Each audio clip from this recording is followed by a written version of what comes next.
Hi there, everyone. Welcome back to 3 News Now. I'm Stephanie Haney, and today is Thursday, April 29th.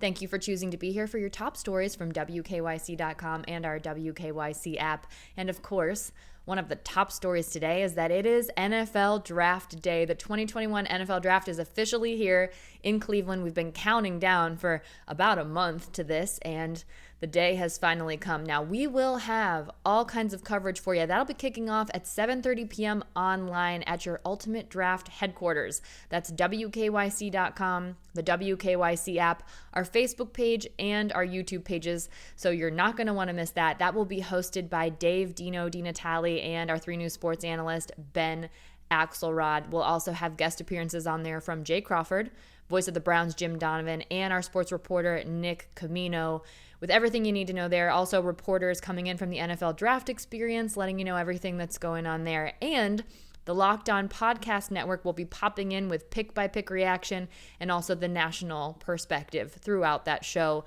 which will continue through the end of the evening, the end of the round one of our 2021 NFL Draft here in Cleveland. Now, another story that continues to be talked about online. The Marshal's office is now internally dealing with that Idaho cop who made that TikTok video that really kind of went wild on the internet, mocking LeBron James. The Bellevue Marshal's office said on Facebook that they were aware of the officer, his name is Nate Sylvester's TikToks, and that is not how they expect their officers to act on duty. They said it's a personnel issue that is being dealt with internally and that his statements don't reflect the viewpoint of the department. Now, if you remember, Nate Sylvester posted a video where he pretended to get a call from LeBron James and mocked him, saying that the officer who shot and killed Ma'Khia Bryant did the right thing in Columbus, Ohio, but also made some comments about what was considered to be acceptable or unacceptable, assuming a position of LeBron James, which LeBron James did not publicly say. So you can see that TikTok video on WKYC.com if you want to see the original video that is now causing this statement from the Marshal's office in Idaho. Back here in Northeast Ohio, there are now 8 young men who will be facing charges, including felony manslaughter, for the hazing death of Stone Foltz at Bowling Green State University. He's the sophomore who died on March 7th after an alcohol-fueled fraternity hazing event that took place off campus. The 8 people who are facing charges are between the ages of 19 and 23. One of those people faces a charge of first-degree felony involuntary manslaughter that has a maximum penalty of 11 years in prison. 6 of the defendants face third-degree felony involuntary manslaughter charges. That includes the person who faces that first-degree charge as well. The maximum sentence for that is 3 years, and most of the defendants face multiple misdemeanor counts of hazing, failure to comply with underage alcohol laws, and obstructing official business. Now, Stone Foltz's family issued a statement through their legal team. They said they're grateful for the hard work of local law enforcement and the prosecutor's office, and they are confident that they will make sure justice is served. They went on to say this: "We are living every parent's worst nightmare and will not be at peace until fraternity hazing is seen for what it truly is, abuse." We'll be following that on WKYC.com and, of course, our broadcast. So stay tuned for the latest as that case develops. Now let's take a look at our latest COVID-19 numbers coming in from Johns Hopkins University at the global and the national level. Globally, the total number of COVID cases is now nearly 150 million. It's at 149,903,893. The total number of deaths is now at 3,155,755. We do keep seeing the percentage of cases and deaths that we have here in the U.S. ticking down ever so slightly when we look at the global picture, but we do still have by far the most COVID cases and deaths reported here in the U.S. The total number of cases is now at 32,261,274. That's about 22.5% of all global cases. That's down 1/10 of a percentage point. Also down 1/10 of a percentage point, the reported number of deaths in the U.S. It's at 18.2% now.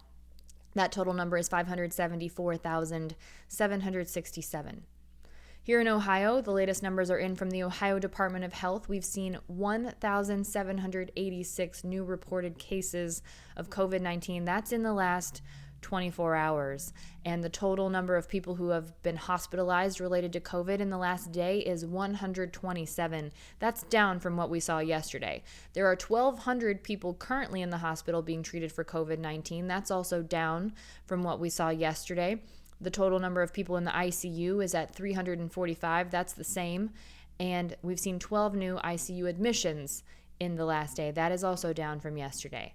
Now let's take a look at the total number of people who have been vaccinated for COVID-19 here in Ohio. We've been tracking this day by day.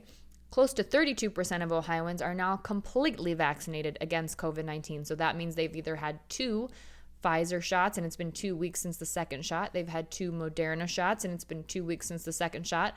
Or they've had 1 Johnson & Johnson vaccine, and it's been 2 weeks since that. That's what it means to be fully vaccinated, according to the CDC. So we're at over 3.7 million Ohioans who have reached that mark, and more than 70,000 have gotten there in the last day.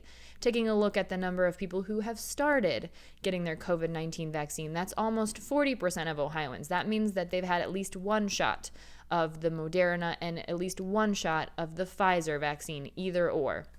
So almost 40% of Ohioans are in that boat. That's close to 4.7 million people, and more than 42,000 people have started that process in the last 24 hours.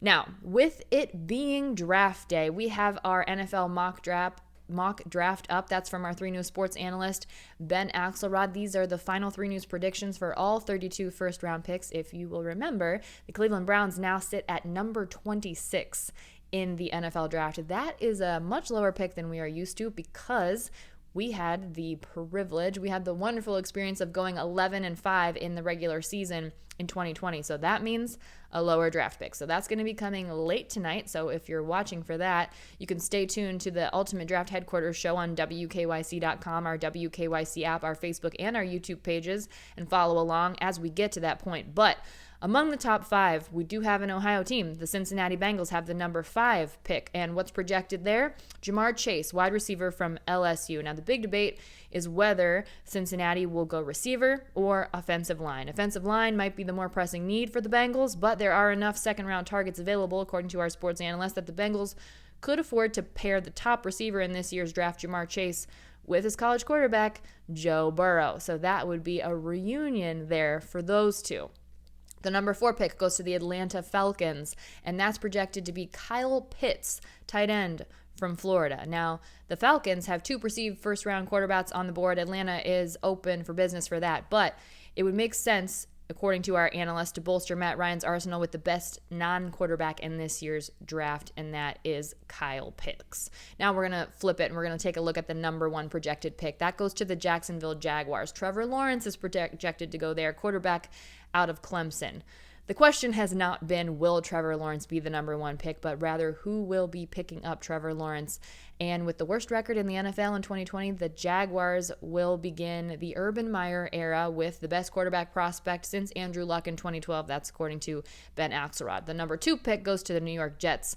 That's projected to be Zach Wilson, quarterback from Brigham Young University. And the Jets have been telegraphing their pick since the start of the season, of the offseason. They traded Sam Darnold to Carolina, and that further cemented the plans for New York to likely go for Zach Wilson.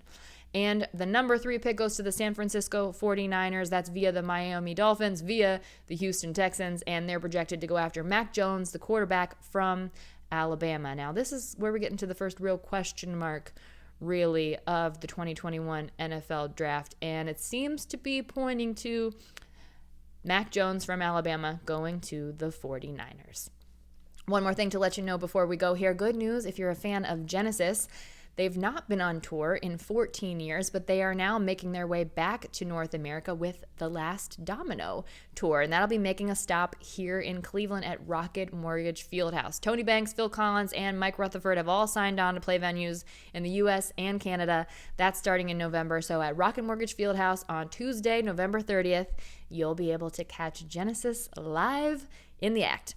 Pre-sale tickets are available beginning Wednesday, May 5th at 10 a.m., and there will be VIP options and packages available. You can get access to that pre-sale by signing up for the Verified Fan program before this Sunday, May 2nd. We have a link to how to do that on WKYC.com. Tickets for the general public go on sale Friday, May 7th at 12 p.m. We also have that linked on WKYC.com.